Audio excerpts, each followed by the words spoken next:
Hi, everybody. This is John Saltas with Ron Yengich, another Bingham Boy. We're broadcasting live from the island of Cyprus today, where in 1974, Henry Kissinger unleashed the Greek junta on the freely elected government of Cyprus and American-backed bad deal of the day. And Cyprus remains divided, so this is the anniversary date of that. How about that? Well, that's sad. No That's kidding. a sad way. Well, I know, but we can't forget. Some people that are revered are not necessarily good guys in history. And Kissinger was no friend of Greeks. No, he was not a friend of a lot of people, and the other thing, it was duplicitous in a lot of the things that he did. He really was a true politician in the worst sense of the word. Absolutely, he was in there in the midst of all that stuff going on in yours and I's youth with Nixon and all that kind of stuff. So, hey, let's move past him. Just follow up your talk, see what you did last week. But just quickly on last week, we were at the park, but it caused me to jar a memory or two. I did see a couple other people I didn't mention, like Phil Sanderson and Kent Peterson. I think Jenny Vasquez was there. But it caused me to think, too, of a little old guy that used to be in Bingham. And when I was younger, one year the Firemen's Department, the Lions Club, honored this guy, as they sometimes do in the park on the 4th of July, an old citizen. And it was Frank Carr was his name, and I think he was an English immigrant. I'm not sure if that's what Carfork was named after. But anyway, Frank used to stand outside this old guy, stand outside the House of Copper and lead mine. This little kids would be trying to sell rocks there. We called it selling rocks. It was just little pieces of ore we'd sell to tourists, and Frank sat there all day long, his pants up above his waist, suspenders holding his pants up, little cap, and he talked gently to the tourists as they came in. That was his deal. And his other deal was that to make a living, he was a bootlegger.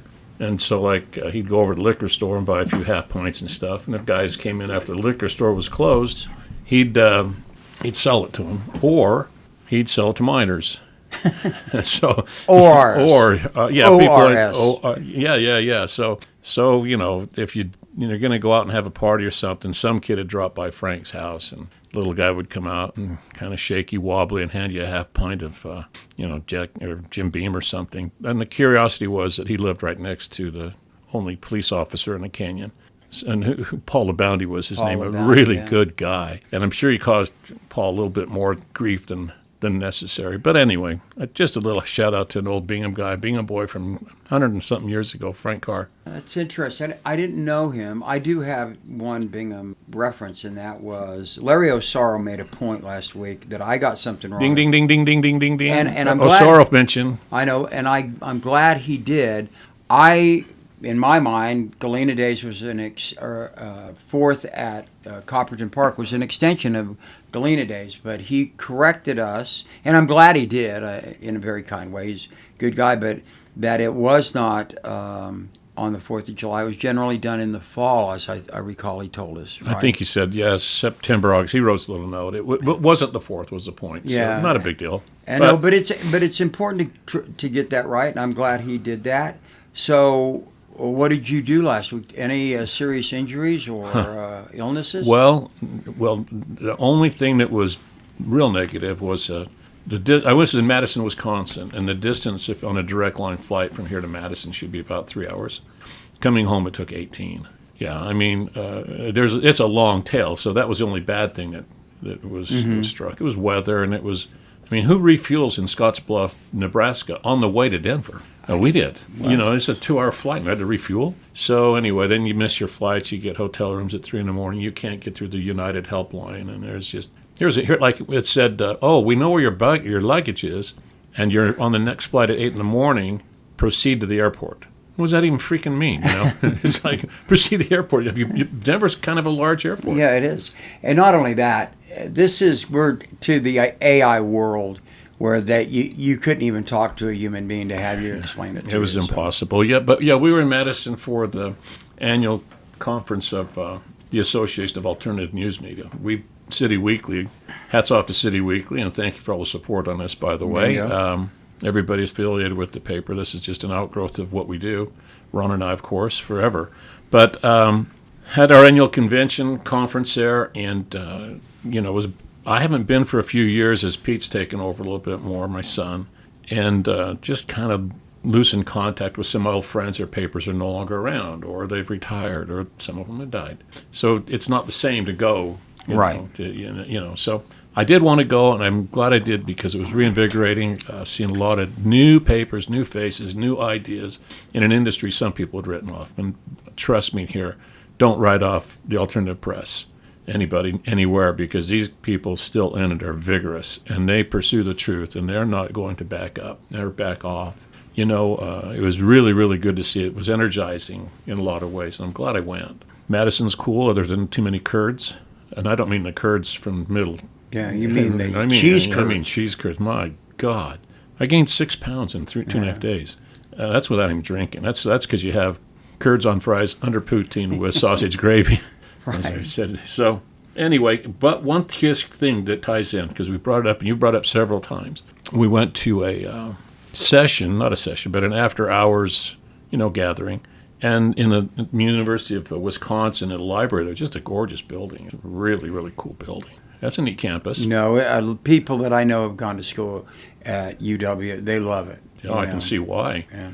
Well, we go in, and there's a display of alternative news weekly, underground newspaper covers from the 50s, 60s, 70s, whatever. And, of course, the Berkeley Barb was there and all these other, kind of zines or underground papers from the area. We never had one in Salt Lake that lasted. There were some that lasted 1 or 2 issues or 3, but we were the first one that came along that survived, really. And we weren't underground.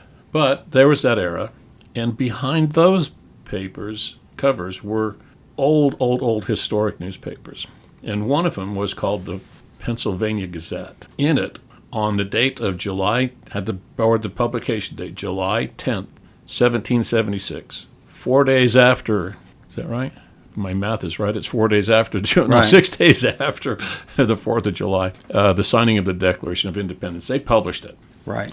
And there it was, in all its glory, the Declaration of Independence. And, gosh, look at this history. That's great. Well, you turn the page, and there's ads in it for buying and selling slaves, or rewards if someone had run away, that kind of stuff. And that was kind of jarring, to see, here's what we stand by, and here's what we were and maybe still are in some regards. How much have we moved past? Well, it's not slavery, but certainly being not well with minorities and so on, right? So, we're barely past that. Yeah, I think the thing is I think that's why we don't burn books. That's why we don't burn stuff. That's why we don't, in my opinion, we're really careful when we tear down monuments. We've talked about this. We got to remember our history, and it's inane now about those who don't know history, repeat it and all that, those famous bromides. But the fact of the matter is, it's important to remember, because and I understand what you're saying. We haven't gone completely beyond it. We've gotten a lot beyond it, okay?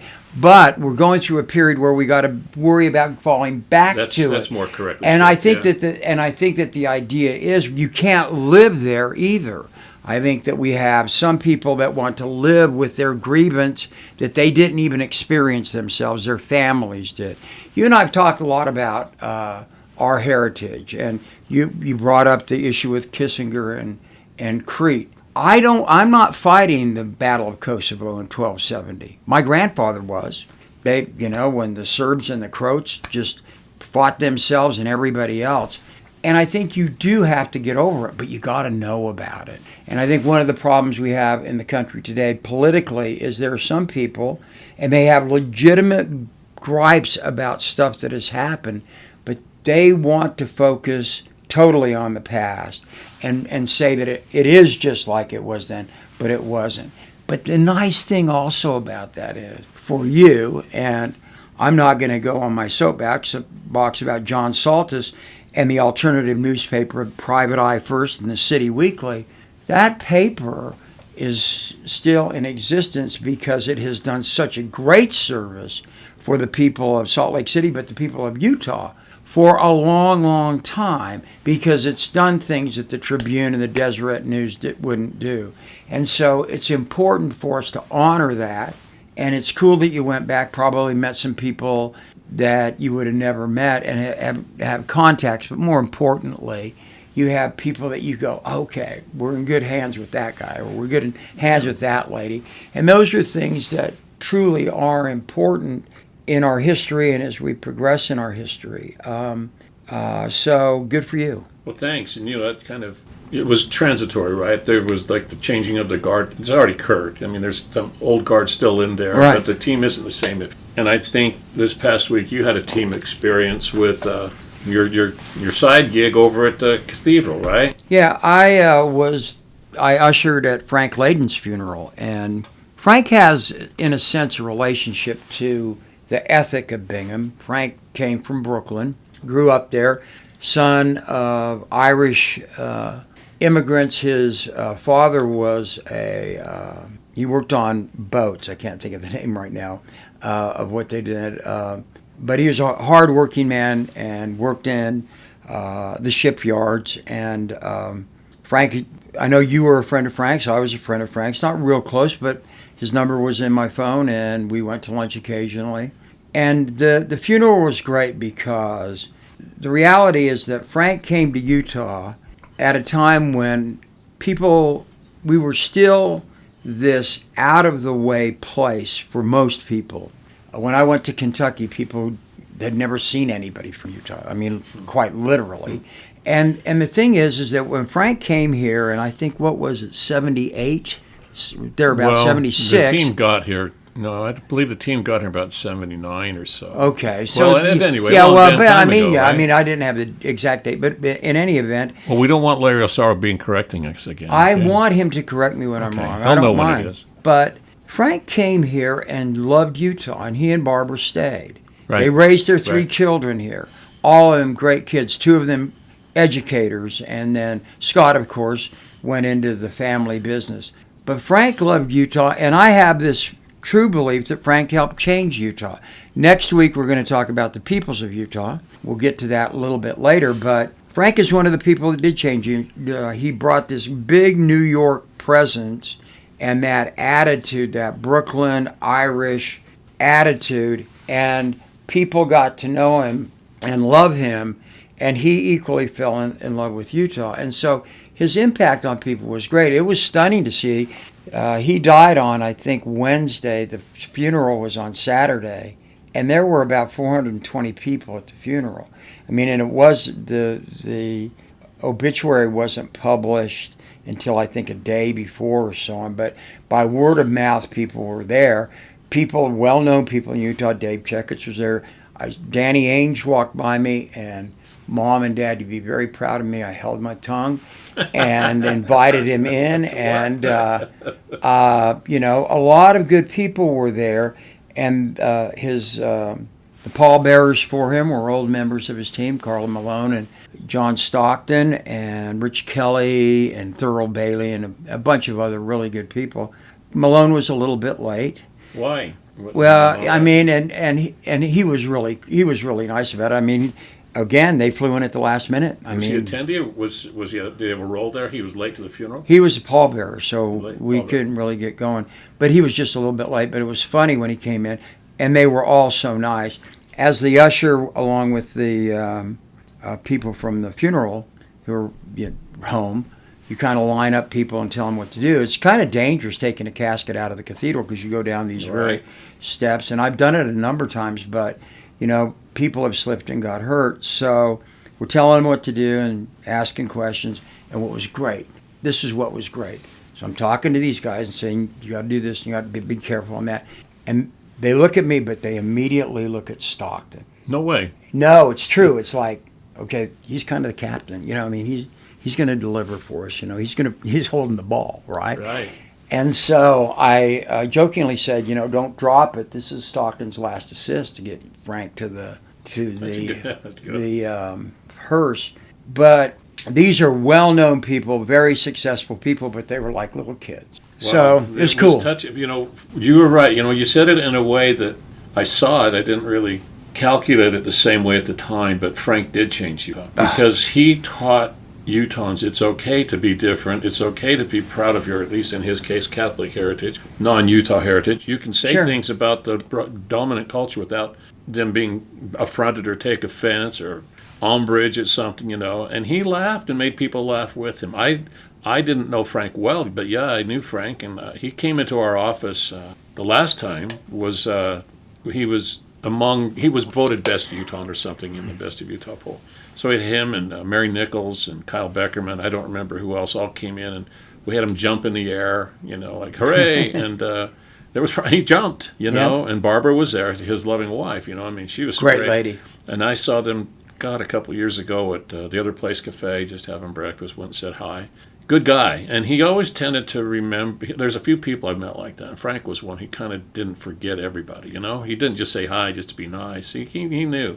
But, when he was able to direct his inner, did you say Brooklyn or Bronx? I don't know where. Brooklyn, his inner Brooklynite into this society here and make it fit, I think it allowed other people, including people like myself or people that were somewhat voiceless prior, to say, hey, it's okay. We don't have to acquiesce. We don't have to. He's a no bullshit guy from Brooklyn. He's gonna tell it like it is, and he did well here. He loved it. He did love it. He loved Utah. His son in the Catholic Church. We normally don't do eulogies. The priest does a homily and talks about the person that has died. But more and more, they will allow a little bit. Franz Davis gave a little speech that was beautiful. Right.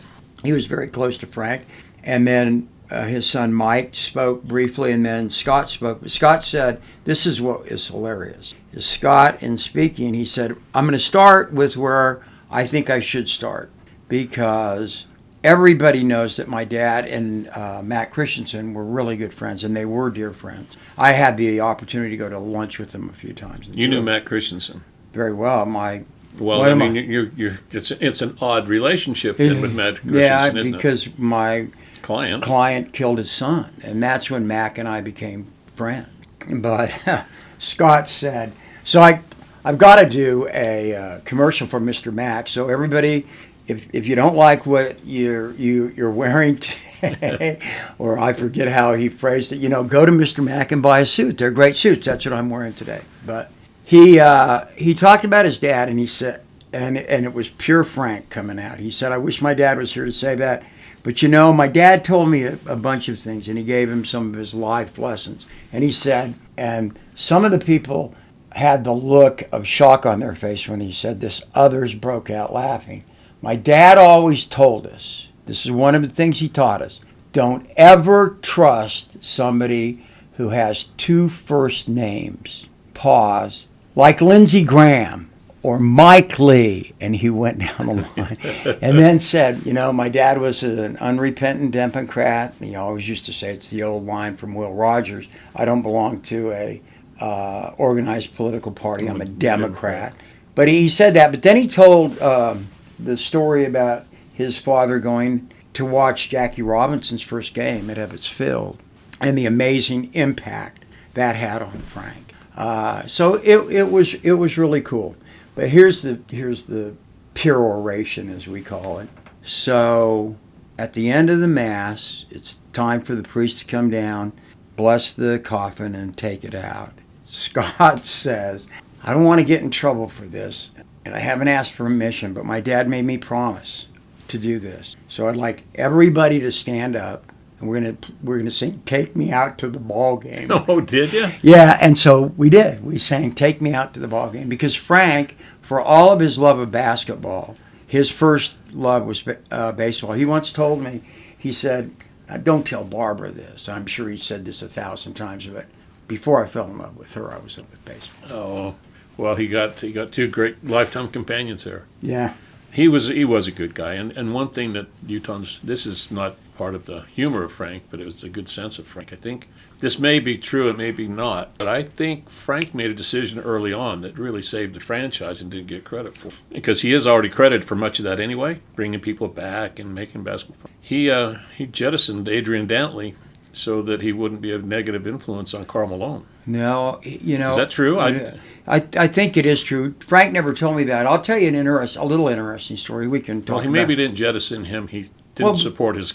No, he did. Him around. There's no doubt that he and Dantley did not get along, and they got to a point where Dantley had to go. And Frank had courage enough to do it because Dantley was a great player. He was. But I'll tell you something about Dantley, and this involves a Bingham guy, or the grandson of a Bingham guy, son of a Bingham guy, Pace Mannion. He was a great basketball player and is a great guy, great kid. I used to live up by Westminster College on Milton Avenue. I had a great little house there. And I would go over and I would shoot baskets at the old Westminster gym a lot, just by myself. You could just walk in there. And the Jazz used to practice there. And I got there one afternoon, late afternoon, and they were just finishing up their practice. And I watched Dantley run Pace Mannion through drills. A side of Dantley, because Dantley was known as kind of a difficult guy. Yeah. I saw him work with Pace for about 35, 40 minutes, because Pace became a really good NBA player, and he was a good player in Europe. But it was a different side that I saw of him, which said to me, for everybody, even folks that some people don't like, there's always another side to a person. You don't know where they get there, but that's the truth in most instances. Well, with Dantley, I actually liked him in his career. I read enough about him. I didn't know him, never met Adrian Dantley, but Notre Dame guy, right? So right. He by what I read about him and knowing why he became a little bit insular and all that kind of stuff, I had a whole different understanding of it.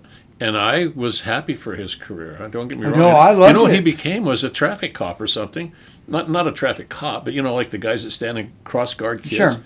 I think he did that, which is another tie to Pace Mannion, because Pace's grandfather was Mike right. up in Copperton. Tom, yeah. That's interesting, the parallel. Once again, not as a job, just he did it as a... His persona was not the bad guy on the court. And by the way, that guy could play. Oh, he could play. He was great. He was 6'5" and played like he was 6'8", and yeah. he was great. But anyway, so it was great. It was great to see some people. I saw my old buddy Jim Boylan, former coach at the University of Utah. Yeah, Jim and I were good friends at that time, and some other people.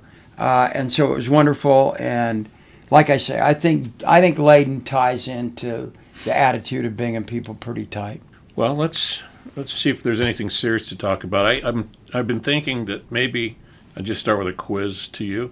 Do you know? Does the name Alan Howe ring a bell to you? Yeah, I was in the legal defender's office when he got busted over on 2nd South. For those of you who don't know, Alan Howe was a Democratic congressman in Utah.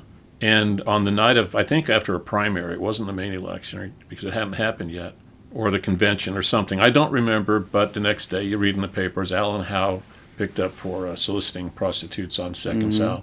Of course, he said he was doing research, and of course the public said bullshit. Next thing you know, I think it was Dan Marriott that became our... I think so. I think Dan beat him. A Republican, which is another Bingham boy. Bingham family, the Marriotts. Yeah. So anyway, there's Alan Howe, sex scandal. And this goes on and on in my lifetime. That Wilbur Mills, who jumped in some pond in Washington, D.C. in with the Fannie. tidal basin. Yeah. Al Franken and Bill Clinton, these are Democrats. Yeah. On the Republican side, Mark Foley, Larry Craig, the guy that had the wide stance in the restroom up in Idaho or something. That was so stupid. Newt Gingrich. Denny Hastert was the Speaker of the House. Got shit canned out. Today's bunch of politicians include like Jim Jordan, who has every kind of shadow over him, being a little bit too touchy-feely with his wrestling team at whatever school it was. And not only that, covering it up. Marjorie Taylor Greene, not necessarily a loyal spouse or a husband. Boebert doing her thing with her hands in the theater very publicly. Yeah. Matt Gaetz definitely was involved with children. And then now Trump, who's got every kind of, how many decades now of sexual peccadillos following this guy, right? And along the way, he became friends with Jeffrey Epstein. Epstein called him his best friend for a period of 10 years, and there's every picture available that shows Epstein with young women all over the place. They were both New York real estate guys. Well, Trump was a real estate guy, and whether it failed or not, that's what he called himself. Epstein, I think, had a more unknown source of income. He's got all kinds of, maybe he worked for Mossad, or maybe he's on the take with the Russians, or who knows, but they were in that circle, and that circle included, well, you know what it includes, because the guy went to prison for it. Ghislaine, is that her name? Ghislaine Maxwell, that's in prison still, for, trafficking sexual women, minors even. And there's supposedly the Epstein tapes that existed, Epstein files. Well, now they're all gone. And Ron, before we talk about what happened to the files, you've hit a lot of people think a criminal defense attorney, it's all just good guys, bad guys, a shooting or something, Right. murder, right? So I'm not going to be surprised if you say yes to this, but did you ever defend a sexual pedophile or a sexual abuser or anything like that? Lots of them. I mean, my practice was a general criminal defense practice, and so we defended a lot of people charged with sexual offenses with adults and also with children. I mean, one of the things that is amazing is how many of them that I did. We went through me and Merlene, my secretary, and Dustin Hensel, who had worked for me, went and cleaned out our storage unit and threw a lot of files away. We had them shredded. There was a shredder right there, so nothing would get out. And as we were going through them, I remember, this is just recently, this was in, I think, February. And it it was 50 years of files, really, because we kept everything. We'd go into it, and I would go, God, I don't remember this one. And she would say, well, that's a sex offense that happened here. Or, that's the one you did in Idaho. But there were seemingly hundreds of them. I mean, I did a lot of those cases. I had no problem doing them. In one sense, and I think this is important for people to understand, when you're dealing with child sexual abuse cases, but any sex offense, it really gets down to somebody saying that somebody else did something to them. There is seldom corroborating evidence. And so you're relying on the truth of the two parties. And so they are the type of cases where innocent people can and do go to prison. We've gotten so much better in dealing with victims and the investigation techniques of police officers, so much better than when I started practicing law back in 1975. But I did sex cases all over this state, and a couple in Wyoming, a few more than a couple in Wyoming and in Idaho, and so. Did you ever see a pattern? Well, is there a pattern? I think that's a great question, because here's the deal. We look at sex offenses as one big deal, but in my opinion, it always was that they are different deals. So, adult sex offenders have to be divided up in 2 or 3 categories. Somebody that knows the individual, which are most of them. Somebody that's related to them, which are a lot of them. And then somebody that doesn't know them, the raping the nun by jumping out of the bushes type of thing. Those are relatively, don't happen a lot. And a lot of those become murder rapes. But then the other ones are people that are more prone to get after individuals that are really vulnerable, kids, or people that have physical problems and stuff like that. I never found that there was one type of person on any of these. But I did find one thing out and among other things, and that is older men that have an interest in children. And by children, I mean the legal definition of children. Basically, girls or boys under 16, certainly under 14, and so on, are a unique category of people. That is where a lot of the human trafficking came in, because I did one other thing. I don't mean to go too deep into this. No, this is interesting. I represented a lot of the massage parlors in Utah. I mean, in Davis County, here, even in Utah County, and a lot of those women were Chinese nationals who came here, and they came here, since we're talking about immigration issues, under the auspices of the gangs in China and the people in the United States that brought them here, and they'd put them in, still happening, I'm sure, put them in these massage parlors that were doing Ricky and all kinds of other legitimate massages, but they weren't all that way. And I was really troubled with those women because it was their way into America. And they did it with the help of people that knew how to get them through the process. And I've always wondered whether or not immigration authorities understood what was going on, because it was pretty simple. And so, once again, with those people it was a little bit different. But my sense of it all is that it's a matter of power, and it's a matter of the person that is interested in that type of stuff really having some real issues about self-esteem and maturity and things like that. And what troubles me, to get back to the point with Epstein, is I don't care who's on the file. I don't care. Don't tell me, you told us there was a list. The list has been out there forever. By the way, Biden didn't do anything out. He could have. We've seen the picture of Bill Clinton with Epstein. We've seen the pictures of Donald Trump with him and other people. Being with somebody in a photograph doesn't make you a criminal, and it's not fair to say that's the case. But there's an easy way to take care of it. The people that have investigated that case, including a law professor at the University of Utah, a guy named Paul Cassell. Paul and I have a really strange relationship. I used to speak at his class every year, but we've had our falling outs over the years. But Paul really made an effort to try to get to the bottom of what Epstein was doing. It comes up every year or every 2 years, and then all of a sudden it goes away. I think that the Republicans that are demanding that Trump release these files, that they release lists, that they do this, they're obligated to do it. Trump said he was going to do it. Biondi said she was going to do it, and now they're not going to do it. And so what it leads you to believe is that there are people that don't want it out. And if that's the case, that's un-American. It's got to come out. And if it isn't the case, then get them out so we know that that's the truth. Well, that's the defense. Right. That's the lawyer in me. Of course, but like having all those Republicans I named, particularly Republicans right now, because they voted committee, and I think in session today, almost en masse, one Republican voted to release the tapes yesterday in the committee. It was a 7-5 vote. And so one of those votes, 4, but one of the 5 was a Republican. I don't know what happened in the House in terms of the total, but it looks like most or all of the Republicans there said, it's over, there's no tapes, leave them alone, end of Epstein's story. It's sort of like putting the second story man in charge of your jewels, These guys don't give a shit about the victim. And that's the word that you said. And you know what? You're exactly right. MAGA pinned so many hopes on that singular issue. I mean, they forgave Trump for everything and thought that he would actually not be part of the deep state or part of the problem himself, only to find out that maybe he is, because now he's killing the story.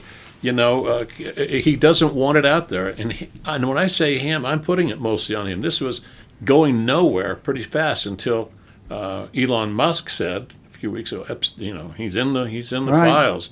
Well, that triggered something, and then Musk did not retract it. He just said, I went too far, but he didn't say he was sorry.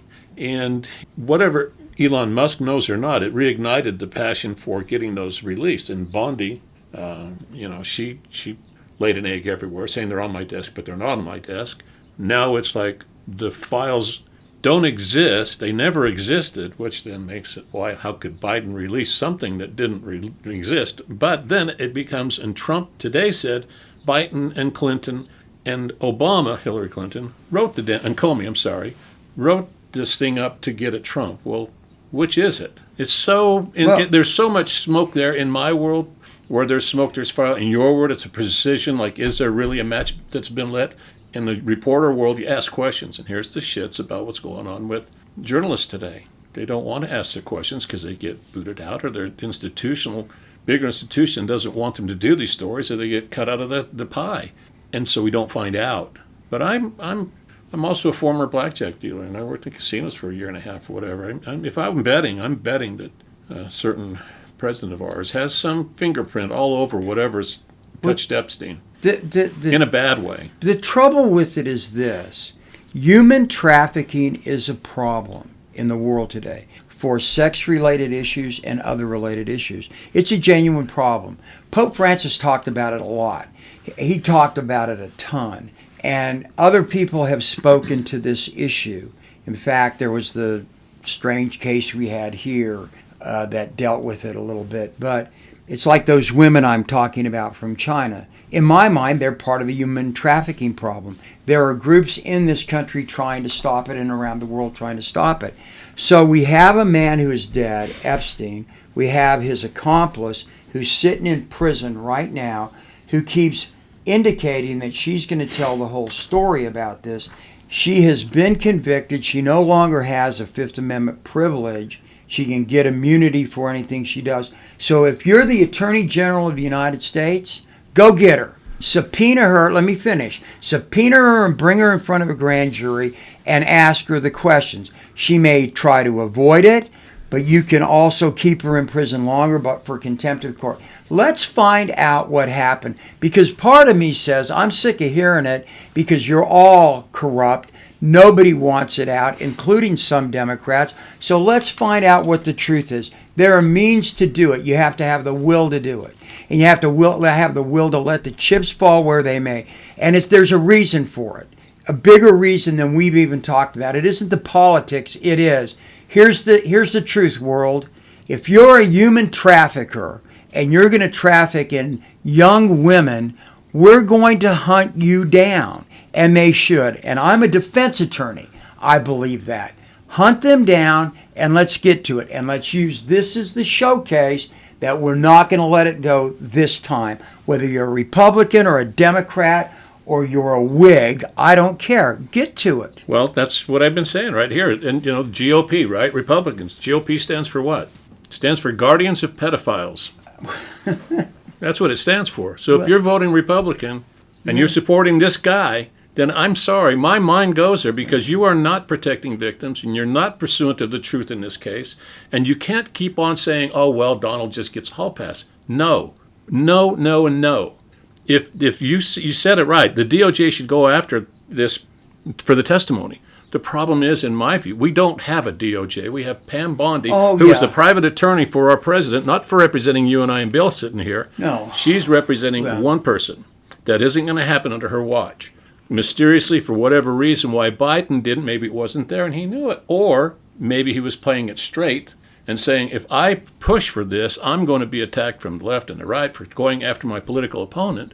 And the DOJ was hamstrung anyway. So, because they're all fighting like Merrick Garland. I mean, what the criminy sick did he do for a long time? But you know what? Here's the deal as a lawyer I say about that, okay? I'm sorry. You took the job, right? All right, you took the job. That's my point. Then if you're the Attorney General of the United States, the fact that you may take flack, that you may have to deal with people that are calling you names or whatever, or they may come after you. That's okay. You took the job. Do the job. This is the kind of thing that has lasted for so long that we're treating it as a political problem. It is a human being problem.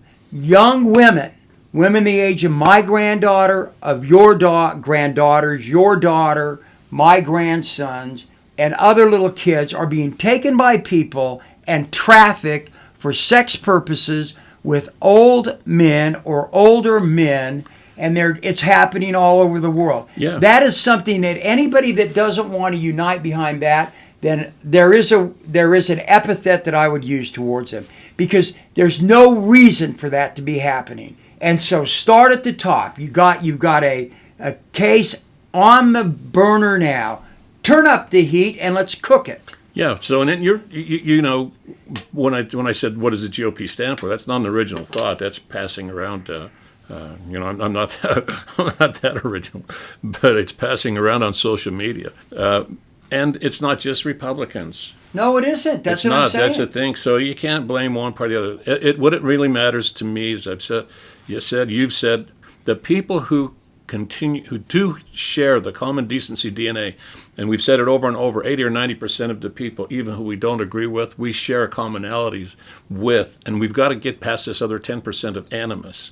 We've got to take the BYU hat off and the YU hat off and get along with each other and just put a red and white hat on, blue, well, maybe some blue. But, my point. And so too many of us fight over these little things that are on the fringe, when the core value, is this really something that matters to Americans? Do values matter? Does Trump represent any core value of American decency as you and I know it? I'm really having a harder and harder time finding that he does. Well, I feel very strongly that Donald Trump has one value, and that is himself. As a lawyer, I loved practicing law. I loved being a lawyer. I really look at it as a vocation. I made mistakes as a lawyer sometimes, but I tried to practice honorably all the time. And I think I did. But the one thing that gets me is we now have what is a real problem. We've got a lot of problems in the world. We've got disease. We've had a pandemic. We have wars. We have internecine problems in countries. We have racial issues. We have ethnic issues. But we've got this issue. If you are a human being and you can't agree that we've got to stop people selling other human beings for purposes whatever, whether it's to clean the sink or to have sex with a man or woman, then you got problems. And that ought to be pretty simple, and the politics of it mean nothing.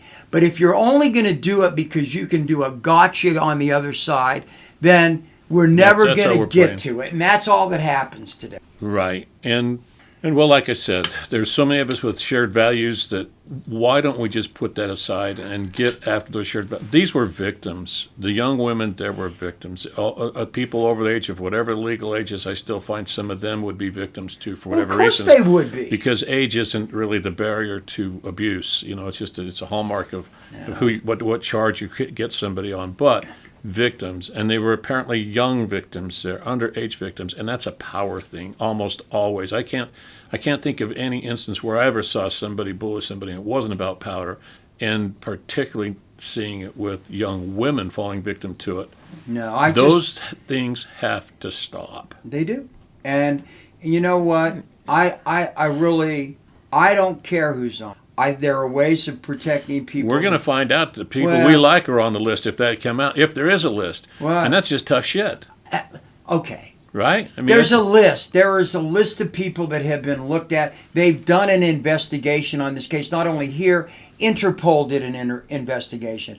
There is evidence out there. It takes somebody that has the tactical ability, the understanding of how to deal with these cases. There are a lot of them. There are some great lawyers here in Utah. A guy named Stuart Young that is up at the AG's office. You've got Karen Foytek, who just left the U.S. Attorney's office, and lots of other. There are two really brilliant women at the U.S. Attorney's office that can do these kind of cases. Give them the power, give them the money, give them the people to support them, and gather this stuff together, and then just say, okay, did any of this happen in the District of Utah? And if they did, prosecute the people.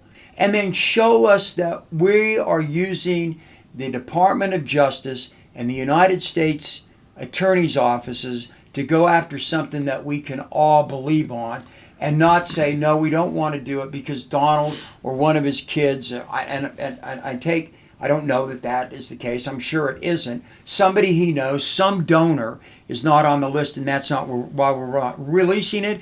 And if Biden's family is on it, go after it. Well, that's the thing. They had no shame going after Biden. Well, no. Or his son. So come on, this is even worse. This isn't some guy that just benefited one person or one family member. No. Hey, but you said a couple times ago we talked, the truth always comes out. Somebody always talks. Yeah. So in that, when Interpol or whatever was being investigated by whom, somebody somewhere knows something, up or down, right? It's either all validated or it's not. What prevents them from talking? Because a lot of them are operating under privileged matters that are not to be released. What's the downside to that? I mean, if I was told, if I signed something and said I will not talk about this, and I do, what happens to me? Well, you could get sued, and the other thing is, in some instances, you can get killed. I mean, that's why the system of justice is of laws. It isn't of men. So the law has to work. If everybody's working and saying, no, this is wrong, we're going to do it. This country has worked that way on more than one occasion. It works on the micro level in every state prosecutor's office and public defender's office and judges every day that way. It isn't a matter who you are. You committed the burglary, we're going to go after you. And then we'll see what happens and whether you can be convicted, and if there's enough evidence, and then if you're convicted, how you'll be sentenced or whatever. We do it all the time. Do you conceive of somebody like a Watergate tape, somebody like a Daniel Ellsberg releasing something here? I don't know. Is it that big, or is it just a big No, nothing burger? I think it is that big, but it also may be something else. It also may just be something that became a tabloid type story that everybody runs with it? I don't know. Right. I have no answer to this, but it's going to continue to come out. You mentioned Mark Hoffman, or you mentioned Matt Christensen, or I did, and then how I knew him. My client is responsible for the death of his son, Steve. Every 5 years or whatever zero number year, I'm going to get calls about that case. There are people who are convinced that there's some big conspiracy going on, okay? Everybody wants to make a buck off of it. Everybody wants to solve the crime, okay?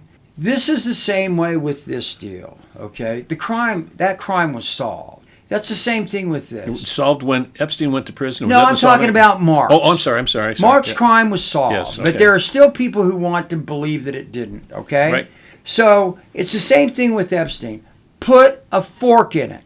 Get the evidence. Come out. Grand juries don't have to indict people in the federal court or in state courts. They can make a report. They can actually do a report for the public service. So do it. Shut up.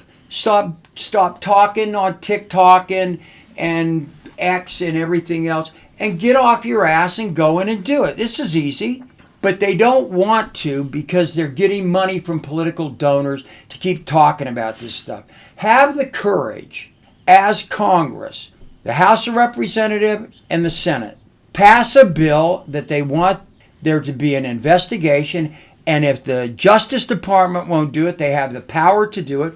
Do your own independent investigation, non-political, and find out what happened. Ron, how do you get past the non-political when you vote almost entirely on party line here?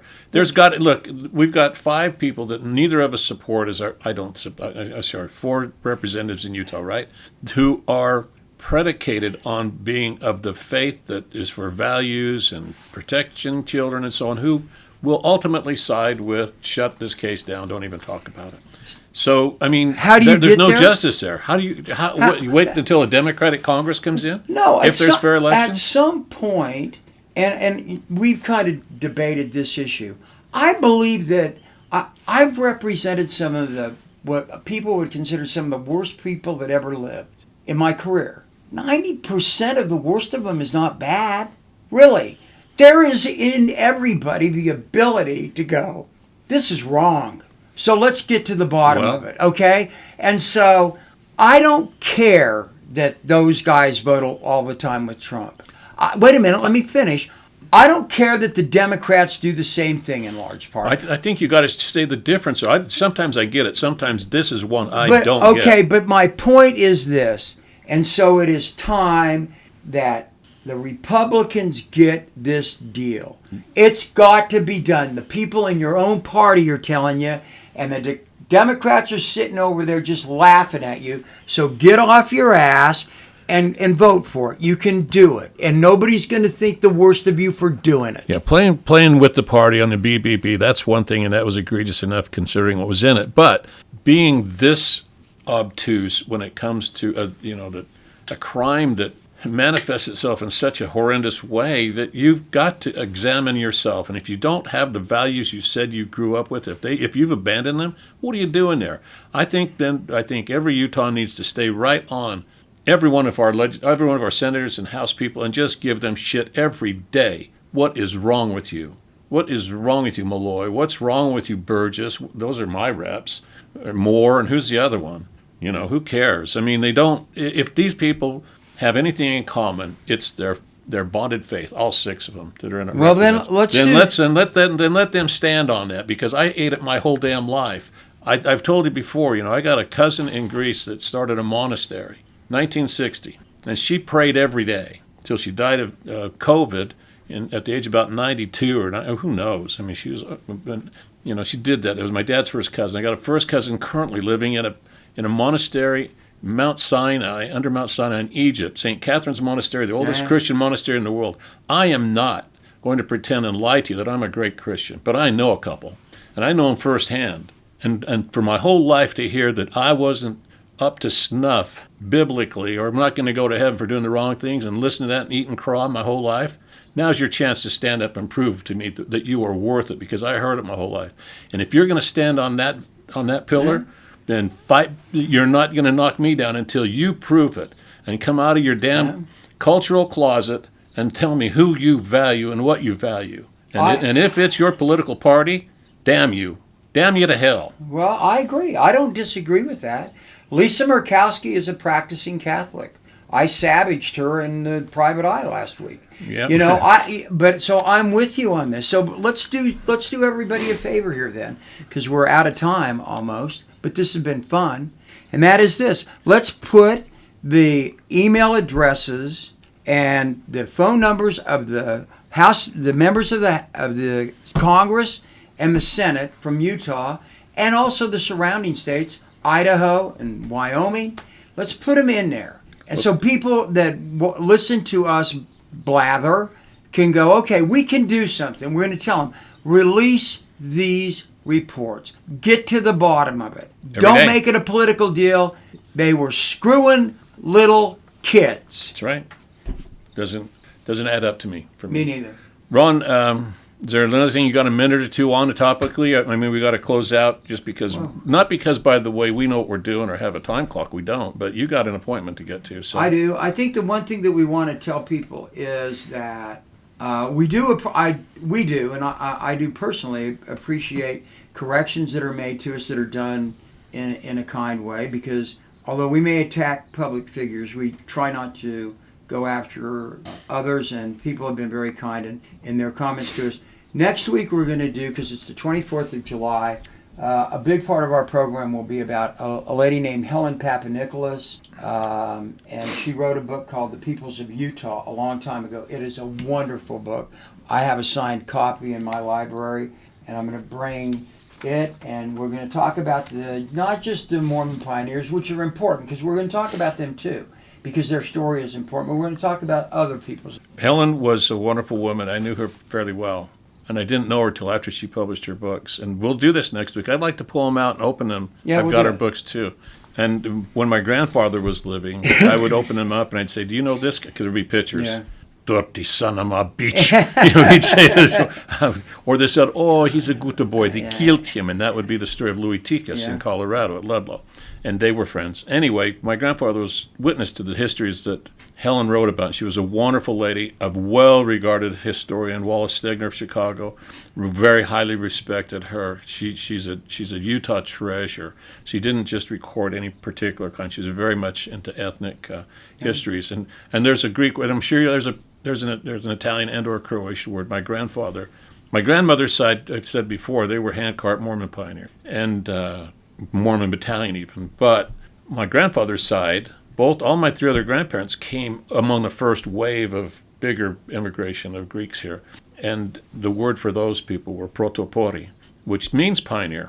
Before. Yeah, they were the first people here. So they were the pioneers. That's what it is. It's a pioneer. Yeah. So this day is really relevant to me because I had pioneers on both sides, although, one eats bland food and other eats feta cheese, so funeral potatoes and feta cheese would be good. I think you're onto something. Lenny ought to do that. Yeah, she ought to do that. By the way, buy her book. I'm gonna ask her to. There are a couple of things in there that I need to try that I won't even try to cook. But it's a wonderful cookbook, and it's also not just a cookbook. It's a book about other stuff too. Well, the histories and the stories and so on. One last note, if you don't mind, before you get out of here. Because it's Pioneer Day, some of the locals have roundly regarded as Pioneer Day. Pioneer Day, and a good friend of mine, I'll introduce you to him if we ever do. Billy knows him. Bad Brad Wheeler ran with it like 13 years ago and created an event called Pioneer Day.